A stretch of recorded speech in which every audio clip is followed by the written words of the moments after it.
जय माता दी। कैसे हैं आप सब? आप सबका स्वागत है मेरे इस यूट्यूब चैनल पर। आज का जो टॉपिक है वो ये है कि किसी सब्सक्राइबर ने पूछा है कि नाम जप जब किया जाता है तो उसके नियम क्या हैं? ठीक है, तो उसी पर आधारित है आज का ये टॉपिक, जिसमें आपको बताया जाएगा कि नाम जप किस प्रकार से करना है और मंत्र जप किस प्रकार से करना है। तो वीडियो में आगे बढ़ने से पहले जल्दी से मेरे चैनल को सब्सक्राइब कीजिए, बेल आइकन दबाइए ताकि मेरे द्वारा अपलोड की गई हर वीडियो की नोटिफिकेशन आपको मिल सके। और मेरे न्यू चैनल राम हनुमान भक्ति उसको भी ज़रूर सब्सक्राइब कीजिए और बेल आइकन भी दबाइए ताकि उस चैनल पर जो भी वीर हनुमान से संबंधित, भगवान श्री रामचंद्र जी से संबंधित जो भी वीडियोस डाली जाएं वो आप तक पहुंच सके, क्योंकि ज्ञान तो हर एक चीज़ का होना चाहिए, है ना। तो जल्दी से चैनल को सब्सक्राइब कीजिए। तो चलिए बढ़ते हैं वीडियो में आगे। बहुत से लोग ऐसे हैं जो मंत्र उच्चारण नहीं कर पाते हैं। कारण ये होता है कि प्रोनंसिएशन सही नहीं होती है, क्योंकि वैदिक मंत्र जो होते हैं वो कई मंत्र तो संस्कृत में होते हैं। जैसे ओम नमः शिवाय मंत्र है, वो बहुत छोटा सा मंत्र है, तो बिना पढ़े भी याद हो जाता है। आप किसी को एक बार भी ओम नमः शिवाय मंत्र कहेंगे तो उसको, सामने वाले को समझ आ जाता है और वो उस मंत्र का उच्चारण करना शुरू कर देता है। परंतु कुछ मंत्र जो वैदिक मंत्र होते हैं वो लंबे होते हैं और जो वो होते हैं संस्कृत में, तो उनका उच्चारण सही नहीं हो पाता। उसी प्रकार से जो शाबर मंत्र होते हैं वो भी थोड़े लंबे होते हैं, तो वो भी एक ही बार सुनने में याद नहीं हो पाते हैं। तो इसलिए बहुत से लोग हैं जो मंत्र उच्चारण नहीं कर पाते हैं और वो चाहते हैं कि मंत्र उच्चारण की बजाय वो नाम जप करें, है ना। मंत्र जाप की जगह नाम जाप करें। तो नाम जाप करने की क्या विधियां हैं जिससे कि आपको पूर्ण फल प्राप्त हो सके? तो देखिए, नाम जाप करने की कोई भी विधि नहीं है। पहले ज़माने में क्या होता था कि लोग अपने बच्चों के नाम देवी देवताओं के नाम से रख देते थे। जैसे बेटा होता था तो उसका नाम रख देते थे राम, श्याम, बलराम, हरि रख देते थे, कृष्ण रख देते थे, है ना। तो इस प्रकार से नाम रख दिए जाते थे। और बेटी होती थी तो उसका नाम राधा, सीता, गीता ऐसे नाम रख देते थे। लक्ष्मी रख देते थे, पार्वती रख देते थे, तुलसी रख देते थे, आरती रख देते थे, पूजा रख देते थे। लेकिन आज के समय में ऐसे नाम नहीं रखे जाते हैं। बहुत कम लोग आजकल ऐसे नाम रखते हैं। आपने देखा होगा बहुत ही कम लोगों का नाम गायत्री होता है, बहुत कम लोगों का नाम सीता होता है, बहुत कम लोगों का नाम पार्वती होता है। आज के समय में बहुत ही ट्रेंडिंग जो नाम है वो बहुत ही अजीब-अजीब से नाम होते हैं।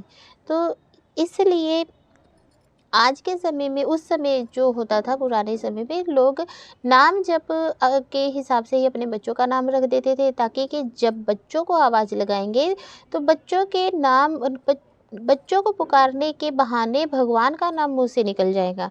तो वो भी नाम जप का ही एक हिस्सा होता था। ठीक है, तो आज के समय में बच्चों के नाम अजीब अजीब नाम हैं। ठीक है, तो क्या हो गया कि नाम जप जो है वो आप किस प्रकार से करेंगे? आप नाम जप करने का कोई भी नियम या विधान नहीं है। मंत्रोच्चारण करने के समय जिस प्रकार से पास पानी रखा जाता है, दीपक जलाया जाता है, नाम जप के समय ये सब करने की आवश्यकता नहीं होती है।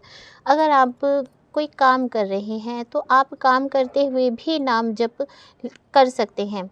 आप रसोई में हैं, बर्तन साफ़ कर रहे हैं, आटा गूँध रहे हैं, आप सब्ज़ी बना रहे हैं, आप कपड़े धो रहे हैं, आप नहा रहे हैं, आप तब भी नाम जप ले सकते हैं। राधा, राधा, राधा, राधा, ठीक है? इस प्रकार से बोल सकते हैं। सिया राम, जय जय राम, इस प्रकार से बोल सकते हैं, आप गुनगुना सकते हैं। तो इसमें कोई भी दिक्कत बाधा नहीं होती है, ना ही कोई अड़चन है। लेकिन नाम जप का जो लाभ होता है आपको उतना ही मिलता है जितना कि मंत्र जप का मिलता है। ठीक है, नाम जप से आपको सिद्धियां प्राप्त नहीं होती हैं, लेकिन वैकुंठ प्राप्त हो जाता है। जो लोग नाम जप करते हैं कहते हैं कि अंत समय जो राम का नाम जपता है उसे कभी भी यम के दूत यातनाएं नहीं देते हैं। तो नाम जप जो है वो इतना महत्वपूर्ण माना जाता है। जब अंतिम यात्रा होती है, शव यात्रा जिसे बोलते हैं, उसमें भी राम नाम ही बोला जाता है, क्योंकि नाम जप का बहुत महत्व है। राम नाम कहते-कहते जब अंतिम यात्रा जा रही होती है ना? शव यात्रा हो रही होती है, उस समय जो नाम राम नाम का उच्चारण किया जाता है वो व्यक्ति के मार्ग में आने वाली, जो मृत व्यक्ति है उसके मार्ग में आने वाली सभी बाधाओं को, अड़चनों को दूर कर देता है। इसलिए राम नाम का उच्चारण किया जाता है। तो राम नाम जपने का या किसी भी देवी देवता के नाम का जाप करने का कोई भी नियम नहीं है, आप किसी भी प्रकार कर सकते हैं।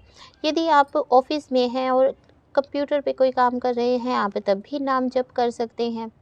अगर आप किसान हैं, हल चला रहे हैं, तब भी नाम जप कर सकते हैं।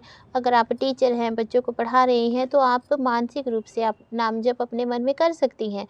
मतलब कि नाम जप आप किसी भी अवस्था में हो, आप नाम जप कर सकते हैं, उससे कोई भी दोष नहीं लगता है। और ना ही कोई ऐसा नियम है कि आपको 1 घंटा बैठकर नाम जप करना है, ऐसा कुछ नहीं है। हाँ, आप जब आपने ज्योत जगाई है, तब आप बैठकर अगर नाम जप करती हैं, तो वो बहुत उत्तम है, करना चाहिए, ठीक है। और जो मंत्र जप है, उसे जो करने का नियम है, उसमें तो बहुत से नियम का पालन करना पड़ता है, ठीक है। आपको शुद्ध होना पड़ता है, नहा धोकर आप ज्योत जगाएंगे, ज्योत जगाकर आप ज्योति पूजन करेंगे, ठीक है।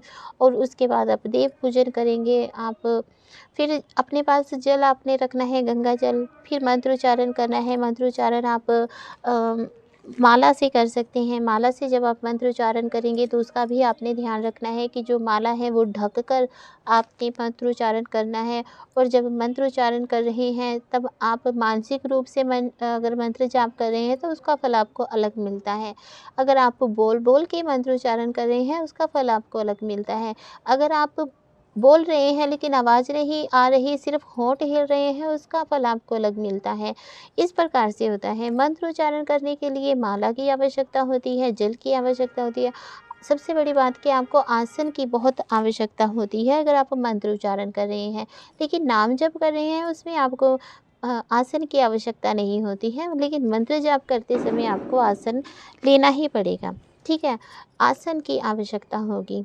मंत्रोच्चारण जब आपने करना है, तब आपको जो भी मंत्र है वो गुरु द्वारा प्राप्त किया हुआ मंत्र होना चाहिए। लेकिन जब आप नाम जप कर रहे हैं, तो आप जिस भी देवी देवता पर अपनी आस्था रखते हैं, आप उनका डायरेक्ट नाम जाप कर सकते हैं, उसमें आपको गुरु की आवश्यकता नहीं होती है। मंत्र जाप जब आप करते हैं, तब आपको गुरु द्वारा प्राप्त किए हुए मंत्र का ही उच्चारण करना चाहिए और पूर्ण विधि के साथ करना चाहिए। मंत्र जाप करने के बाद आपको दशांश हवन करना होता है, यदि आप अनुष्ठान करते हैं। लेकिन नाम जाप अगर आप कर रहे हैं, तब आपको कोई भी अनुष्ठान करने की आवश्यकता नहीं होती है, आपको हवन यज्ञ करने की आवश्यकता नहीं होती है। लेकिन अगर आप मंत्रोच्चारण कर रहे हैं, उसके लिए आपको हवन करना आवश्यक होता है, यदि आप कोई अनुष्ठान रखते हैं, ठीक है। मंत्रोच्चारण करने से आपको अनेकों प्रकार की सिद्धियां प्राप्त होती हैं, शक्तियां प्राप्त होती हैं, परंतु नाम जप से आपको रिद्धि सिद्धि या शक्तियां प्राप्त नहीं होती हैं। लेकिन हाँ, आपके जो रुके हुए कार्य होते हैं वो चलने आरंभ हो जाते हैं, मन को शांति मिलती है, नाम जप से भी और मंत्रोच्चारण से भी। नाम जप में कभी कोई परीक्षा नहीं होती है, लेकिन मंत्रोच्चारण जब आप करते हैं, तब आपकी परीक्षाएं, आपके इष्ट देव जिनका आप मंत्रोच्चारण कर रहे हैं, उनके दूतों द्वारा आपकी परीक्षाएं ली जाती हैं, ठीक है। और जब आप मंत्र उच्चारण करते हैं, तो मंत्र उच्चारण करने पर आप जैसे पूजा पाठ करने के लिए बैठे हैं, आपको भोग देना अति आवश्यक होता है अपने इष्ट देव को, ठीक है। तो नाम जब आप कर रहे हैं, तब ज़रूरी नहीं है कि आप उनको भोग दें, ठीक है। जैसे कि महिलाएं होती हैं, बहुत व्यस्त होने के कारण पूजा पाठ नहीं कर पाती हैं, लेकिन नाम जाप अपने मन में वो कर रही हैं, तो जो उनके पति होते हैं, पुरुष जो घर के होते हैं, वो ज्योत जगा रहे होते हैं, ठीक है। तो इसमें ये ज़रूरी नहीं है कि महिला ने अगर नाम जप किया है, तो वो जाकर भोग भी लगाएं, ठीक है। तो ये कोई बाध्यता नहीं होती है। लेकिन अगर आप मंत्र उच्चारण करते हैं, आप दीक्षित हैं, तब आपको भोग देना चाहिए, ठीक है। चाहे वो आप रेगुलर दे रहे हैं, चाहे आप साप्ताहिक दे रहे हैं, चाहे आप महीने में 1 बार दे रहे हैं, या आप साल में 1 बार भोग दे रहे हैं, मंत्र उच्चारण करने पर आपको भोग देना आवश्यक हो जाता है। मंत्र उच्चारण करने से, जो मंत्र जाप आप कर रहे हैं, जब आपको मंत्र जाप की सिद्धि मिल जाती है और आपकी दिव्य दृष्टि खुल जाती है, तब आप किसी की पीड़ा को भी दूर कर सकते हैं। ठीक है, आपके सामने अगर कोई पीड़ित व्यक्ति आ जाए जिसे कोई भूत प्रेत बाधा है, तो आप उसके भूत प्रेत बाधाओं को भी दूर कर सकते हैं। परंतु नाम जाप करने के लिए आपको ऐसी सिद्धि कोई भी प्राप्त नहीं होती है जिससे कि आप किसी के भी भूत प्रेत को दूर कर सकें।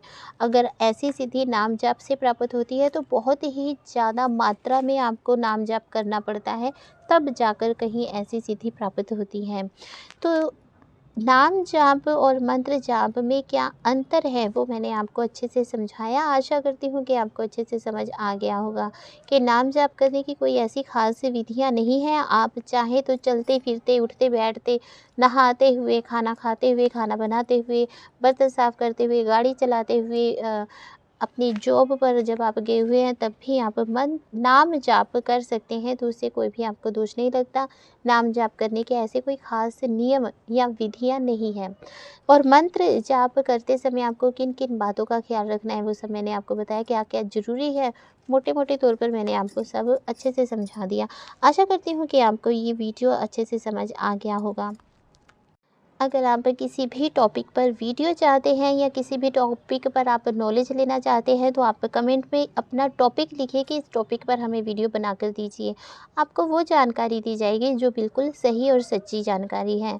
जय माता दी, खुश रहिए, खुशहाल रहिए।